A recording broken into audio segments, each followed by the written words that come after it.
What would you do if you were told that your life would change forever? And what would you do if you were told that you could die? There was a chance that you could die. About 8 years ago, I could have been dead, but I'm very much alive and thriving and giving this talk today. And my story isn't about sadness or loss or disappointment or fear. My story is very much about positivity, change, life, hope, experience, and knowledge. When I was a little girl, I wanted to do extraordinary things when I grew up. My dreams were big, and I knew that my thinking was different compared with my peers. In my late 20s, when I was quite an accomplished individual in my professional area, which was environmental management, policy, and forestry, community development, I started to ask myself quite often, what was my mission? And why did I come to this world? And I strongly believe that if you honestly want to find something, it will eventually find you. And it found me.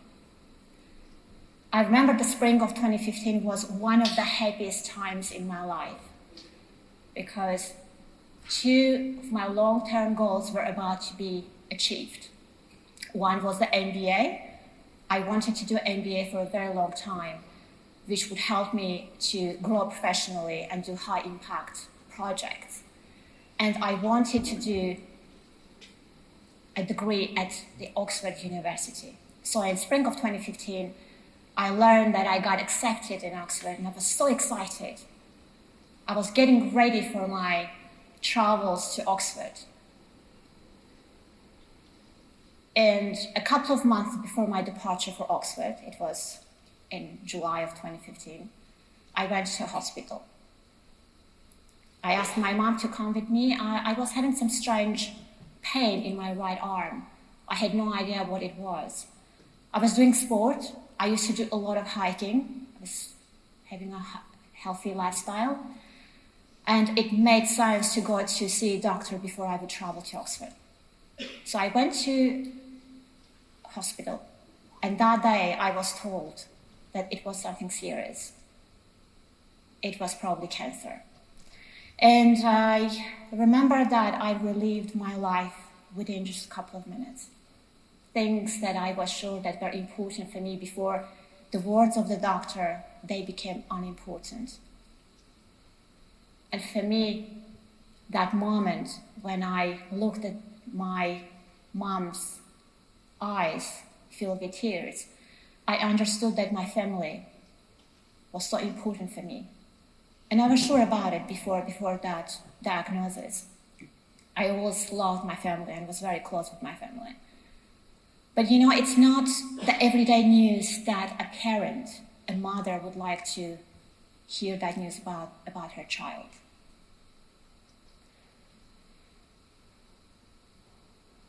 And later on, a couple of weeks after the first, I would say, initial diagnosis, I was told that it was a late-stage breast cancer. And what do you usually do when you learn that you have late-stage breast cancer, which means actually that there's a chance that you could die, or there is a chance that you will live. And I remember my first question to my doctor, it was, can you treat me within 2 months? Because I have to go to Oxford. And he looked at me and he was so surprised. He said, no, I can't treat you within 2 months. You need at least a year for your treatments and to recover. And then when you feel better, then you can travel and you can go to Oxford. While I started my chemotherapy, before starting my chemotherapy, I contacted Oxford University admissions team. I said, hey people, I can't come, but can I come next year because I have cancer and I would like to come. And they said, sure, recover, we are waiting for you. And then I started my chemotherapy. I think it was in September of 2015. It was quite intensive treatment, quite difficult, quite hard. The red devil, it's called the red chemo. But regardless of my health issues and the difficult treatments, I used to have a lot of fun. It took me about a week or 10 days to recover from chemo. I was in bed. And then when I felt better, I usually went to hang out with my friends, and I was involved in several projects. And one of them meant to break stereotypes around cancer, because there was a lot of fear around cancer. And what I decided, that I was going to tell the world, and I was going to tell my friends and public that, look, even if I have cancer, that's not the end of the world. I'm still the same person. I have goals, I have dreams, and you don't have to be scared. And soon my story went viral. Thousands of people, if not hundreds of thousands of people from around the world were talking about my story. And I believe that what was really exceptional for them was the approach. You see, I'm a mechanical engineer by training in forestry. And whenever I see a problem, I want to analyze it. I want to learn the problem, what it is, and then find a solution. And that was my approach to cancer. Whatever that was, I had to figure it out. And I decided that I would recover because I had goals. I wanted to live my life fully. And so many people reached out to me, and I had no idea that I had such an impact on people's lives. And I realized that my life was their life and my journey was their journey. And I took the responsibility to recover and start projects that would go and help people affected by cancer, and not only.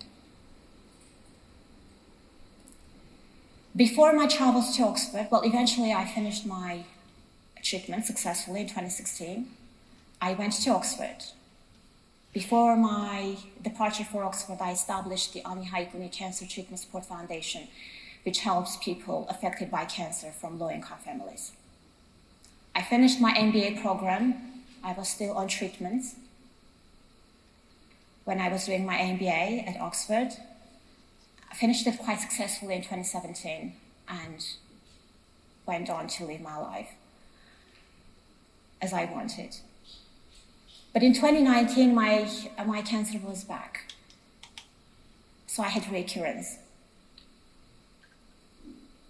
And I remember I went to hospital to see my oncologist for the final diagnosis. So he came in, he said, Ani, we found tumor again, it's cancer, and you need to start chemotherapy again. Otherwise, it's not gonna be possible for us to stop the cancer. And this time, I wasn't even thinking about cancer, really. What I was really thinking about was the idea of the company that I had since 2016. A company that would go and help people affected by cancer from around the world, that would unite people affected by cancer, that would help us learn so much about cancer and improve cancer research. And that company is Van. It's my current company, which has been incubated and supported by the Oxford University Innovation. It's a positive, a very fun platform that we have developed, which provides motivation for people affected by cancer, and it allows the general public to share their love and support for those affected by cancer. And eventually I found my mission, I found my purpose in life. I want to help to make this world a better place to live in. I want my work to be remembered by other people. I want to help save lives. And I do consider cancer to be one of my best mentors. Of course, after my parents, my mother and my father, and my former supervisor, Dr. Ralph Nyland at State University of New York. He's a famous silviculturist in forestry in the United States. And I don't mean that I was a different person before cancer. Like, I wasn't. I was the same, probably. But what cancer really helped me to do. It helped me to look at things differently. And it helped me realize that there is nothing to be scared of in this life. Because I saw the end approaching, and I lived a new beginning. And having fears seems just a waste of time. I learned that I should not try to control everything. And I should let things go. And I should focus on things that depend on me. And I can change. I can make a difference with my work. And life can get so difficult. It can get really tough, and very often. But it's so important for us to remember that we are given just one life. It's our only opportunity. And we need to live it in a way that we want. We shouldn't be scared to take that first step. We shouldn't be scared to be rejected. We shouldn't be scared to lose. And it's so important to really believe in yourself.